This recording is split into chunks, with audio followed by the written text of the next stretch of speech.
Hello everyone! Welcome back to our channel at kung isa ka sa mga naghahanda para sa 2026 Civil Service Exam, alam kong isa sa mga biggest questions mo ngayon, ano nga ba talaga yung reviewer ang sulit ano nga ba talaga yung reviewer ang sulit bilhin at talagang makakatulong para pumasa? Aminin natin, hindi biro ang Civil Service Exam. Maraming examiners ang nag-fail hindi dahil sa kulang sila sa sipag, kundi dahil kulang sila sa tamang preparation at tamang review materials. Dahil minsan talaga ang hirap pagsimula dahil ang daming topics na kailangang aralin. May verbal, may numerical, may analytical, may clerical, at syempre, general information pa. At kung wala kang organized na reviewer, possible talaga na paiba-ibang study materials mo at mas lalo ka talaga ma-overwhelmed sa pagre-review ng civil service exam.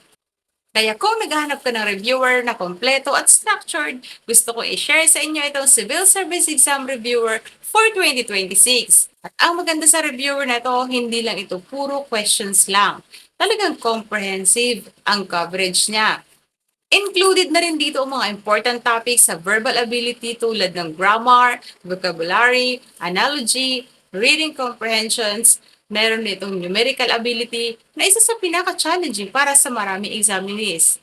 Kasama rin dito ang fractions, percentage, ratio proportion, statistics, world problems, interest, speed distance time, at marami pang iba. Meron din itong analytical ability para mahasa ang logical reasoning at problem-solving skills mo. Hindi rin mawawala ang clerical ability na mahalaga lalo na sa mga coding, filing, spelling, at office-related questions. At syempre, cover din ng general information tulad ng constitution, history, government structures, ethics, at current events. At ang isa sa pinakagusto ko talaga rito ay may kasama itong answer key at explanations. Ibig sabihin, hindi mo lang talaga malalaman kung ano ang tamang sagot. Maiintindihan mo rin kung bakit iyon ang tamang sagot. Dahil napakalaking tulong para mas tumatak talaga ang mga lessons. Kaya naman napaka-helpful ng book na to lalo na sa mga first time na mag-take ng civil service exam, repeat takers na gustong bumawi sa civil service exam at gustong pumasa. Pwede nito sa mga busy employees at self-review lang talaga sa bahay. Kaya naman kung seryoso ka talagang pumasa sa civil service exam ngayong 2026, malaking bagay ang magkaroon ka ng reviewer na organized at kumpleto. Dahil tandaan ninyo, ang pagbasa sa exam ay hindi tungkol sa swerte lang. Combination ito ng self-discipline, consistency, practice at tamang study materials.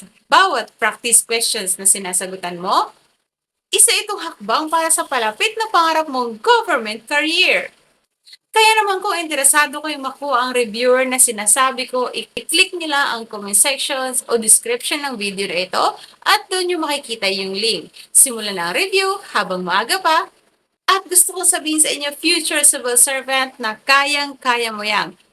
Kayang-kaya mo yan. Magtiwala ka lang sa iyong sarili at manalig sa taas. Good luck sa inyong 2026 Civil Service Exam journey.